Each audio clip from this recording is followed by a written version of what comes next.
Hey everybody, Boris from BK Force. Welcome to the weekly technicals for the COM dollars for Aussie dollar, dollar CAD, Kiwi dollar, September 23rd to September 27th, 2019.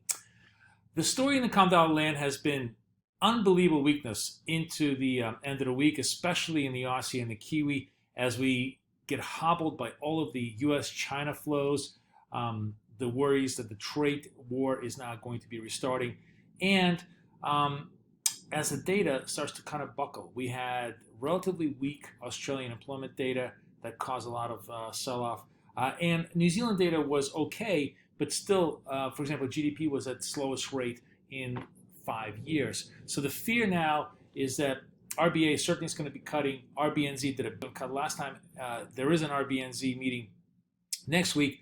Nobody's expecting any kind of movement, but it'll be interesting to see what kind of posture they assume. And very likely they're going to assume a more dovish posture. So there's still perhaps more rate cuts to come. Stress definitely been to the downside, but some of the currency pairs are certainly very much oversold. So within the COM dollar complex, Aussie now really eyeing that big support at 67. Dollar CAD has been far more resilient, or Loonie has been much more resilient than you would have thought. We had a weakness in retail sales today.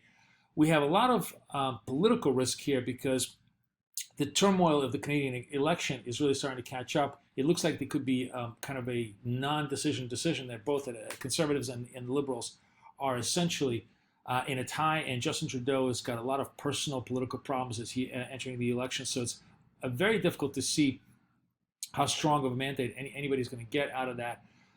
And New Zealand, of course, at fresh multi-month lows, taking out the 63 handle. So very interesting. New Zealand is perhaps the most oversold of all the COM dollars, so definitely worth watching.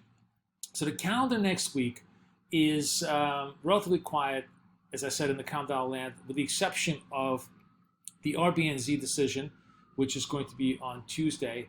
Sorry, RBNZ decision is going to be right here on Tuesday night to us, Wednesday morning to those of you in New Zealand. Nobody's expecting another rate cut, but the posture of the RBNZ is going to be very much in question. That's what the market is going to be looking for, and see if they're going to be dovish. You could see perhaps a test of the 62s, certainly, as we go forward. Other than that, there's literally nothing. I'm just looking here. There's literally nothing in COM dollar land on major event risk. So it's really that plus the China story that drives the whole situation as we go forward. Let's take a look at the charts here and just see how they're setting up. So when you're looking at dollar CAD here, the one positive takeaway I think the bulls can take from the CAD is this has been the third rejection of the 133 level, and a hardcore rejection today as we close out here. Even though we had weak retail sales, this seems to be so far now very much cement ceiling.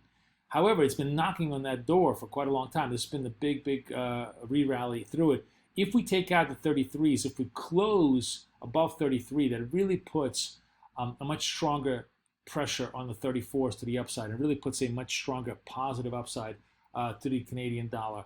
On the other hand, a break below 32.50s puts us pretty much squarely into the 32s. And of course, the truly positive move for the Canadian dollar would be to take out these lows at around 31.50. But that's a big stretch from here to there. We'll see how much more of a travel room it has. For now, though, it's really these key levels that everybody's going to be watching over the next couple of days to see how well we trade.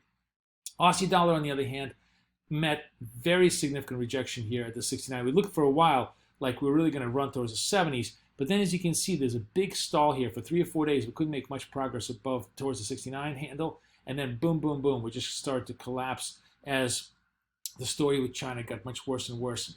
And the fear is now that U.S. and China are going to escalate trade war, and that could, of course, put Aussie to the 67s. And then after that, it really puts us very much towards fresh multi-month lows. Aussie, of course, on a long-term basis, is just in a massive downtrend. It's been in a consolidated pattern since August. The critical thing is if we break the lows of August, that puts us into a fresh down leg. The fresh down leg is already here with the Kiwi. The Kiwi made the fresh lows today, which is very ominous, I think, if you're sort of a Kiwi bull at this point. However, I think I'm going to have to go to the weekly charts here for a second. And if we go to the weekly charts, let me just move the commentary out of the way. what we see is that we still haven't broken the weeklies, which is around basically 62s. That's from August 5th, 2015. That's a massive, massive, massive distributive top here. But if we start breaking the 62s, it certainly puts the 60 squarely into place. That's really the big thing. This is sort of this massive distributive top that says, it's as much a commentary on the topping out of Chinese economy as anything else. But that is, I think, a very, very ominous formation. And if you're trading on a longer term basis, those are the charts that everybody's going to be looking at. From a longer perspective right now, this 64, let's say 65 really, the 65 to the top side negates this near-term pressure. If we take out and we close out above that level, that's obviously going to be very unlikely over the next week or so. But if we sort of consolidate and begin to percolate up, then it's essentially a double bottom formation. But all signs point to us kind of really testing the 62s and seeing what goes on over there. It's much more of a negative than a positive construct for right now, even though it is just grossly, grossly oversold. So that's pretty much what COM dollars are. Dollar CAD seems to be the strongest for the time being, but as is often happens in COM dollar land, we get readjustments on a week-to-week basis. So it's very likely that maybe Kiwi kind of holds bid, and Aussie and CAD are actually get weaker on a relative basis. We'll see how that plays out. Wish you guys the best luck, the best trading. Boris, over and out.